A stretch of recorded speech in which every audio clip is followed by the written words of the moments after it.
Welcome to our virtual executive talk on June the 2nd today at 5 p.m. China time. Lives of women and girls in this time, navigating the new normal.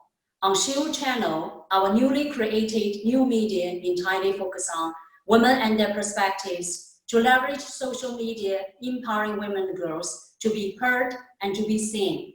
I'm also so glad to lead the Shero Going Digital project and campaign this year and make Shero Vice Shero Speakers Bureau since 2011, representing China and world's leading female executives and leaders going virtual this year. Joining me today is our distinguished keynote and Cairns Executive Vice Chair, MasterCard, representing the company and brand globally. And she's focusing on innovation, diversity, and inclusion, who is also the global co-chair for 30% Club, which is influential group made of chairs and chief executives to increase the gender representation at boss and senior management levels. Welcome and thank you for joining us today, making your precious time for our program. It's an absolute pleasure to be with you this morning, Christine. Thank you. I would love to quote what you said to open the talk. In recent interview, you said it is so important to unite women in these times so that we can continue to move forward and make an impact together. So today we are going to talk about three things. One is about the strengths of female leadership. Another one is about how companies can really lead through this crisis and globally. But also, we are also talking about how companies should keep what the best practices after the pandemic or post-pandemic.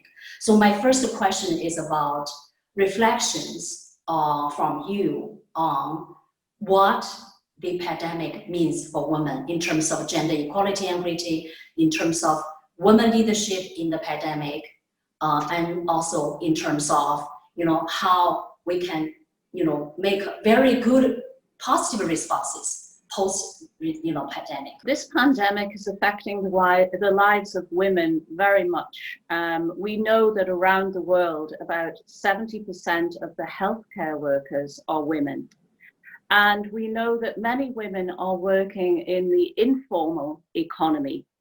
And the estimate there is about 60% of the workforce in the informal economy are women. And still, on a global basis, we have something like a 16% gender pay gap everywhere in the world. Now, obviously, in some countries, that's so much higher because that's an average number. But women are actually in those industries that are very impacted. They are often losing their jobs. They weren't paid very much in the first place. And so the pandemic is causing a lot of suffering for women around the world. And we know that when women work, they spend their money on their children and their wider family, their parents, and so on. So the impact of actually causing women to suffer more in the pandemic is impacting the family as a whole. Now, if we step back from that and we say, then what should we do? I think that it's very important for employers, as they are looking at what size workforce they need for the future, to look at it very fairly and try and make sure that they are not impacting women more than men when they put them on redundancy or when they go on to furlough. I think the other thing to remember is we have seen some wonderful examples of female leadership around the world, especially from the politicians. The leader in New Zealand, Jacinda, the leader in Taiwan, in Denmark, Angela Merkel in Germany. And what is it that we've seen from these female leaders? We've seen empathy for people affected by the pandemic, and we've seen very clear and concise instructions to the people in their country about what to do. And I think that kind of leadership is the type of leadership we need now and into the future.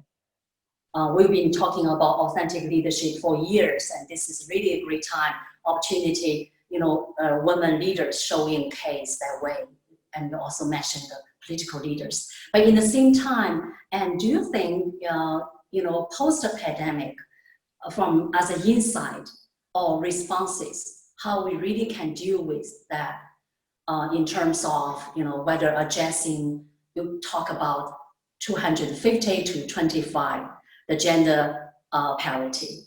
And you also, you talk about the women for never being, at the time like today, we want to hear women's voices. So can you elaborate a little bit more on that? 250 to 25, and also the voices of women.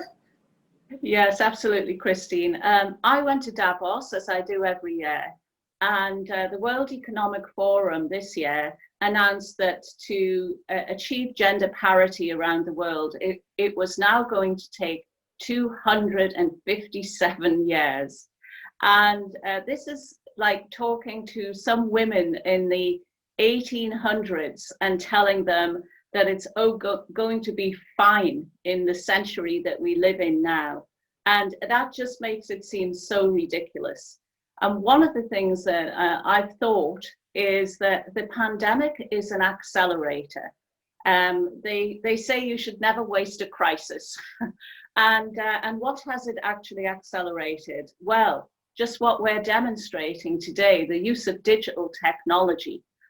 And for years, women have fought to have more flexibility in their working environment, because in general, women are doing more on childcare, on home care, and on helping their parents than men around the world. And to give this women the flexibility, this digital medium is a perfect example of how to do it. But for so long, the corporate environment has said, oh no, we can't possibly work this way. Everyone must go to the office and be present in the office. And then suddenly, because of the pandemic, we're able to work this way. And my point is, we can actually switch as a civilization overnight. And it's not just this that we've switched all sorts of things to do with the way that we work. We've switched our travel arrangements. We are having an impact on the world's climate in a way that we never thought we would right now. And so my point is, if it's so easy to switch so quickly, why don't we look at that 257 years and say, that's nonsense. Let's go for gender parity in 25 years. Let's take just 1/10 of the time to get it done. And I think over there in China, it's interesting because I know if you want to do a big construction project, that's absolutely the way that you approach it. You build it, and you build it fast. And that's what I'd love to see for gender equality around the world. But in the same time, I also read your comments on social media when you read an article, and I also love that article. The article is about, if you can't find a spouse who supports your career, stay single. And then you commented that high-performing couples where the wife's career suffers, this needs to change. It is sad to read. It is worse with the millennials. And in the same time, that's my second question, Anne, is about, you talk about, you can be a good mother in the same time, you can be successful.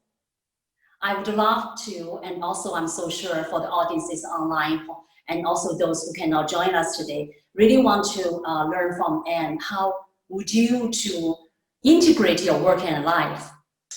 Well, I'm a mother. I have one child. She's 26 years old now. So I had her in my 30s when I was a banker with Citibank. And my husband actually is a school teacher. And we have lived in different parts of the world. We grew up in Britain. We lived near New York. We lived in Holland, in Amsterdam, and we lived in Chicago. And since the age of my early 30s, I did global banking jobs where I traveled around the world constantly. And the thing that's interesting about it, I think when you have a child, you really must incorporate your family life together with your business life. I think perhaps in this time of lockdown, we understand what that means. Because many of us have our children at home with us right now. Even I do, although she's 26 and working for Amazon, but never mind. And so the thing is not to exclude your family from your working life, to include them as much as they can understand about it, and also make time for them. Whenever I was at home, I would sit and read to my daughter endlessly because I love reading. And so I would read things like Harry Potter. And when she was old enough, I'd read one chapter and she'd read the next chapter to me, and so on and so forth. And also she has traveled with me from being a young child. From being about 6 weeks old, I have actually taken her on journeys with me as well, along with my nanny or my husband. And so she has experienced what it's like to grow up in a global business with a mom who is running a global business. And I think that you shouldn't try and be a different person at work from the person you are at home. You should just be the whole person and be authentic to yourself. But of course, to do that, you do need the support of people around you.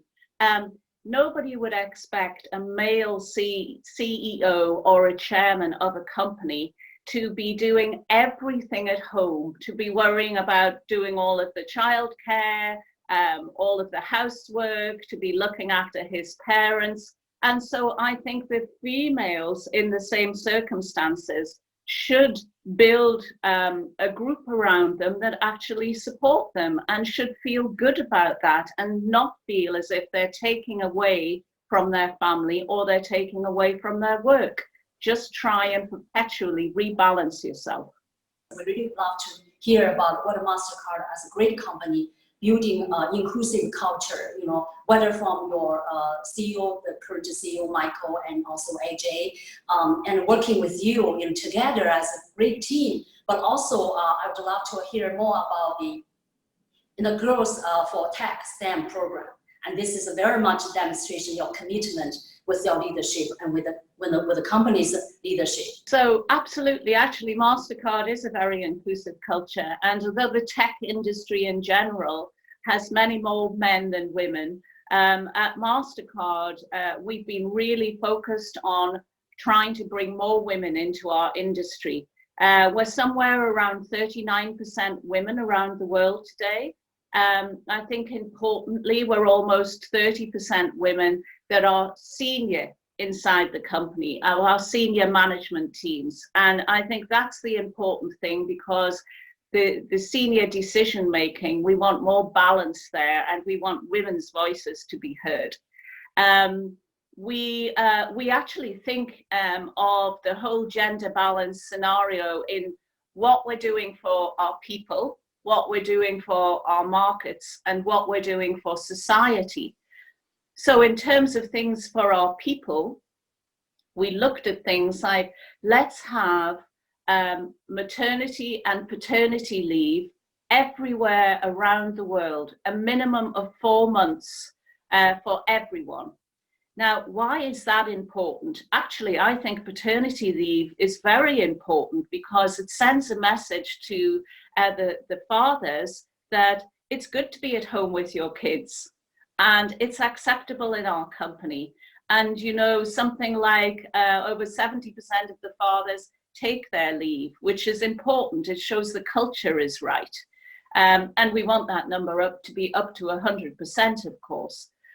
In terms of what we do for the market, we've just made a big commitment to help small and medium-sized businesses all over the world. Now, I know that SMEs are huge in China. They drive the Chinese economy. And if we looked at our natural client base, we have about 1/3 of them actually founded by women and run by women. But we said, we don't want to just have that be the case in our customer base. Let's go for 50-50 men, women in terms of SME businesses. I know you, Christine, are running your own company, for example. And we've actually made a pledge to reach 25 million more businesses founded or led by women in the next 5 years, which is a wonderful pledge, and I'm sure that we'll make it. And then the third thing is about what we do for society. And from our point of view, we're very interested in financial inclusion, and we've brought 500 million people into the financial system. Many of them are women because women were more excluded. But the other thing, as you've mentioned, we worry about the future. We want more girls to go into technology. And so we founded a program called Girls for Tech. And what this does is it actually opens girls' minds to the idea that it's wonderful to work in the technology business. And we aim at girls from around 10 years old to about 14 years old at a time when they're thinking about the subjects they're taking at school. And we say, keep up with your STEM subjects because the careers in this industry are fabulous. And we've reached over 800,000 girls around the world. And we're going to exceed 1 million soon. And I know that we're going to shoot for a much higher number in the coming years. And by the way, because of the pandemic, we've just moved it online. And it's in many different languages, including things like Spanish and Arabic and so on. So we would love to take the opportunity to understand especially two things. One is the last year you launched the Missing Millions report. What is the takeaway? Secondly, and I understand you'll be ambitious for globally expanding. I mean, this is a wonderful organization since it was founded by Helen, who is a CEO, but also a mother of 9 children, right? This is a wonderful organization. So I really want to say, and she also wrote a book, and you also talked about that a while ago. It's a really good time to be a girl, you know, how to breaking the barriers as a CEO. Yes, absolutely. The 30% Club was founded in 2010, originally in Britain, at a time there were 12% women on boards. And the aim was to increase that number to over 30%, which we achieved last year, which is absolutely fantastic. And we didn't do it through mandates. The way we did it was we introduced people who were chairmen and CEOs of companies. And we talked to them and persuaded them that it would be a good thing for the company to have a more diverse board. And actually the statistics have absolutely borne that out. There's so much data out there today showing that global companies that are more diverse are outperforming companies who aren't, and sometimes by 25% or more. So they were convinced, the chairman and the CEOs, and quite honestly, they were mainly men, and they became members of the club. The club is consisting in the world of chairmen and CEOs of companies, mainly men. And they all commit to have 30% of women on their boards and their senior management teams. So we expanded from Britain. The last place that we opened was Japan. And the Japanese already moved from 4% women on boards to over 10%. So they're on their way. But my ambition is that we now actually open in all G20 countries, because I really believe that this is a movement that's very important for the business world, but also for the political world. The political leaders would do well to encourage the business community of their countries to aim for diversity at the top of their companies, because why would you only recruit talent from half the human race? It doesn't make sense, especially when so many countries around the world actually have an equal number or more women graduating than men. So there's fantastic talent out there that's not really making it up the corporate ladder, and certainly not making it to the top of countries, companies. So this is very important. I'm very excited about it, as you can see. And I do think that the 30% Club is a good movement because it's not a rule, it's not a mandate, it's actually something that we achieve by changing people's hearts and their minds. And if you can do that, you've changed the culture of a company. And through that cultural change, you have more acceptance of women. If you're just told to do it, then there's more resistance. So that's where we are today. I'm based in Hong Kong, and I've been part of the 30% Club in the UK and in Hong Kong from the very start of the chapter here. Wow. We've been working incredibly hard to try and move the needle when it comes to women on boards here, and to be absolutely frank, we're really struggling. We've probably talked to every single chairman of Hang Seng listed companies here, many of the family offices here. We moved the needle forward by about 1%, and then it went straight back again. We're really struggling. I'd love your advice in terms of how do we win hearts and minds? We've been going down it through, selling the business case, sharing, the competitive nature of what it does to their organizations from a global standpoint. We're still struggling, and now we're trying to move towards winning hearts and minds. What's your advice? Well, I completely agree with you that actually Hong Kong has stalled somewhat, and I think it's just below 15%, something like that. And that's a little bit disappointing because it's a very forward economy in so many ways. And I think in Hong Kong, you have many family businesses that are big and influential. And I think that you have to then think about a different tactic. It's a similar kind of environment as Turkey from that point of view in terms of the influence of the family businesses. And I've been talking to the 30% leaders there in Hong Kong to say, maybe we need a different approach in terms of who actually we bring in to change those hearts and minds. And if we can get some of the very influential and powerful family leaders involved, this may actually be something that changes the landscape there. So that was just one suggestion we've been mulling over. And actually, we have other questions about, when we're talking about the digital divide. Just now you mentioned about technology for girls, right? Or girls for technology STEM. So the digital divide, especially for MasterCard, is a payments company. Was anything you have done very remarkably to transform that? I mean, if one thing can be as a kind of encouragement for rest of the world and others looking for on this journey, like we are on this journey. Sometimes we're scared, especially there's a lot of.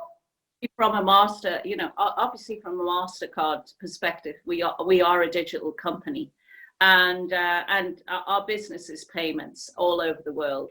And, we started off as a card company many, many years ago, but we quickly moved into telephone technology. And lately we've moved into artificial intelligence in quite a big way, buying companies that specialize in this. So we have things like behavioral artificial intelligence. So if I pick up my telephone and I key to make a payment, then our artificial intelligence knows that it's actually me making that payment. And if you use my phone, Christine, and try to do the same payment, the behavioral way that you and I key will be different. And so our intelligence can pick this up. So actually, we've started to really sort of look at that field in a lot of detail. I know that China's using artificial intelligence in a major way as well. But what we're focusing on as well is actually bringing women entrepreneurs that are looking at different technology projects, actually allowing them to incubate their companies with us. So all over the world, we've talked to something like 10,000 startups, and we incubate several hundred startups a year. and over 60% of those actually have women founders or women leaders on their management teams. And many of them are looking at things like cybersecurity, artificial intelligence, new ways to pay, and you know, it's absolutely great to be in a company that can actually sit and open up its network and allow people to experiment on top of that. And this is how we're trying to make digitization pervasive around the world. I saw there was a question from someone saying, how can we make artificial intelligence fair for men and women? And I think this is a very important question, because there is a lot of evidence right now that some of the algorithms that are being written are biased. If I think about the banking system, there's evidence in Sweden that when they're using algorithms to give bank loans, that the women are actually getting less bank loans as a result of that than if they were dealing with going in to actually meet their bank manager. And also there's been many things published in the press about people being locked out of interviews because algorithms were recognizing men as engineers and not women as engineers. So I do think that we have to be very careful with that, and we have to be constantly picking up any biases we're introducing into the system, especially from a gender point of view, and making sure that things are fair as we look around the world. We cannot imagine within only 3 months, 4 months, you know, it's just the whole world is changing, you know, protesting and unprecedented position, right? So you talk about the flexibility as the new name of the game. And you also just mentioned about if we are moving forward as a company or companies, we should keep what is the best practices, for example, the flexibility.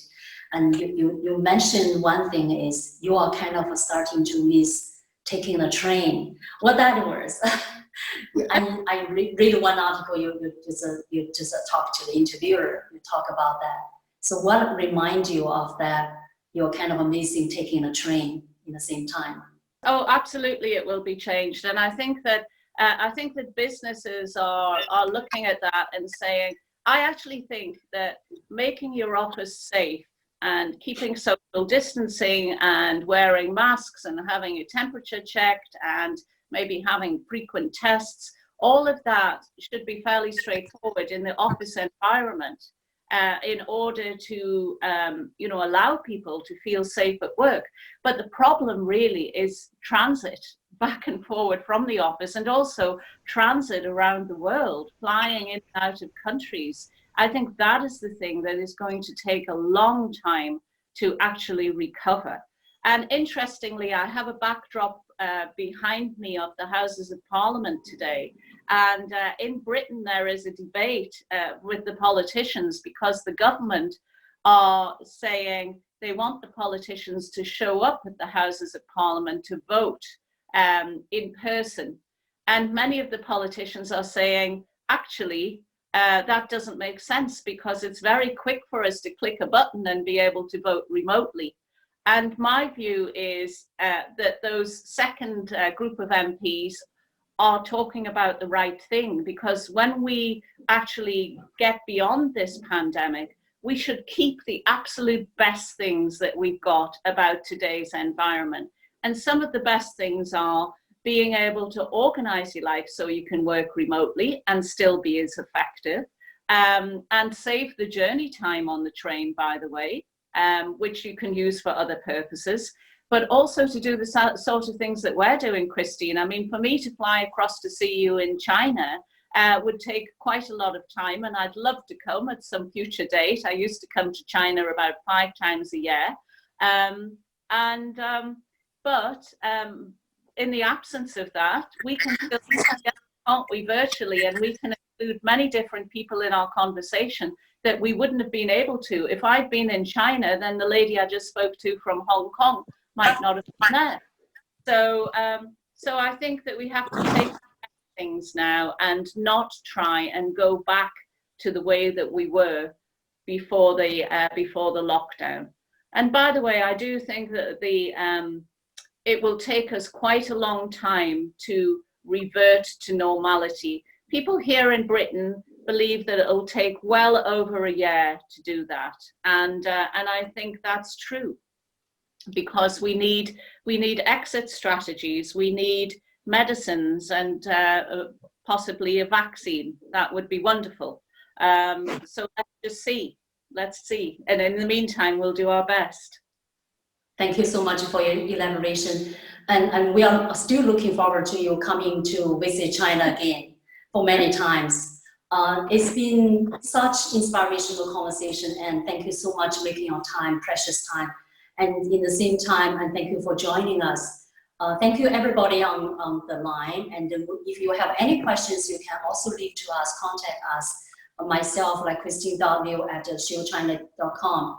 I want to conclude the wonderful conversation today, virtual conversation today, also quote from Anne. She rightly reminds us, actually, back International Women's Day in March. That was not a long time ago. We will only make progress if we think about women every day, not just on International Women's Day. Thank you, and thank you for joining us. Thank you, everybody on the line joining us. We will do the replay, and thank you for joining the special program on Shero channel. See you next time. Thank you.